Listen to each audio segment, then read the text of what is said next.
কাঞ্চনজংঘাৰ অলপ কথা সুধিম বুলি ভাবিছিলোঁ। খুব ডায়লগ আছে বোলে, অদ্ভুত অদ্ভুত কিছুমান সংলাপ কাঞ্চনজংঘাত শুনিছোঁ। এই কাঞ্চনজংঘা ডায়লগ মানে ইয়াত ক'লে বৰ দিগদাৰ হ'ব, কিন্তু চিনেমাখনো বেলেগ ধৰণৰ চিনেমা এখন। ইয়াত ৰেকৰ্ডতে আমি কাটি দিব পাৰিম। নাই নাই, কাটি দিব নালাগে। কাটি দিবৰ কাৰণে মই চিনেমাখন বনোৱা নাই, মানুহক ক'বৰ কাৰণেহে চিনেমাখন বনাইছোঁ। পৰিৱৰ্তন শব্দটো শুনিবলৈ বৰ ভাল, কিন্তু হৈছে বাল। এইটো কাটি নিদিবা কিন্তু দেই। নাকাটো। পৰিৱৰ্তন শব্দটো শুনিবলৈ বৰ ভাল।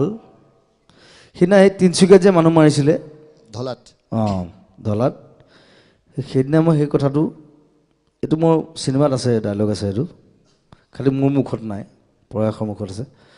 পৰিৱৰ্তন শব্দটো শুনিবলৈ বৰ ভাল, কিন্তু হৈছে বাল।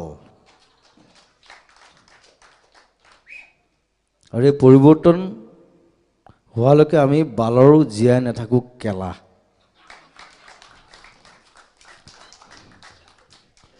আৰু স্পষ্ট কথা দেখুৱাবলৈ চব মিডিয়াৰ গাটছ থাকিব লাগে।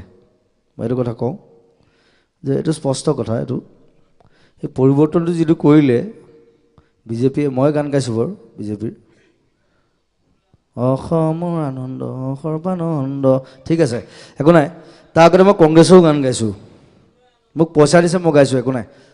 আই am a singer, it's nothing.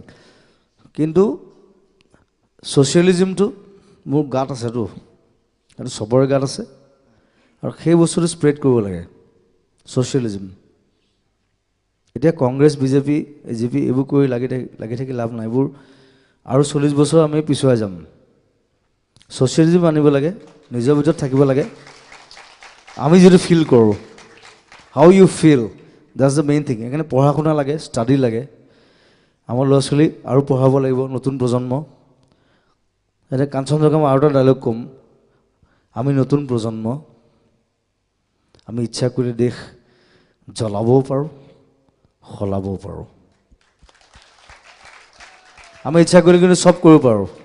So' we are the, এতিয়া মই অকণমান বুঢ়া হৈছোঁ, আই এম 46 নাও, কিন্তু তথাপি I am young, I am 25 in my mind. চ' কথাটো সেই তেনেকুৱা, বেছি আৰু কণ্ট্ৰভাৰ্চি নকৰোঁ নেকি ন? চিনেমাখনত আছে এইবিলাক ডায়লগ, এইবিলাক চব আছে, কাঞ্চনজংঘাত আছে। আৰু এটা কৈ দিওঁ নি? কওক। সেইটোতো আৰু ওপৰত। কওকচোন বাৰু। কাঞ্চনজংঘা সেইকাৰণে মই পিছুৱাই দিলোঁ ৰিলিজ। নিৰ্বাচনৰ পিছলৈ পিছুৱাই দিছে নেকি? নহয়, আৰু পৰিৱৰ্তন হওক। পৰিৱৰ্তন, আৱৰ্তন, বিৱৰ্তন, সংৱৰ্তন, জ্যোতিপ্ৰসাদে লিখি থৈ গৈছে, কাঞ্চনজংঘাতে লিখিছে।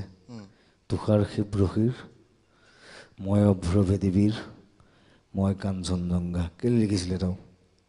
সেইটো কেলৈ লিখিছিলে চিনেমাখন চালে গম পাব। সেইটো হৈছে হয়তো তেওঁ চিনেমা, প্ৰথম চিনেমা তেওঁ বনাইছে। চ' তাৰপৰা এটা ডায়লগ আছে, মোৰ কোনো জাতি নাই, চবেই জানে মই বামুণ মানুহ, কিন্তু মোৰ লগুণ নাই। মই হায়াৰ ছেকেণ্ডেৰী ফাৰ্ষ্ট ইয়েৰতে লগুণ ছিঙিছোঁ, আৰু এখন চিনেমাত মই লগুণ ছিঙিছোঁ। আৰু যেতিয়া মই লগুণ ছিঙো তেতিয়া ইণ্টাৰভেল হয়। মোৰ কোনো জাতি নাই, মোৰ কোনো ধৰ্ম নাই, মোৰ কোনো ভগৱান নাই, মই মুক্ত, মই কাঞ্চনজংঘা। বঢ়িয়া। Thank you.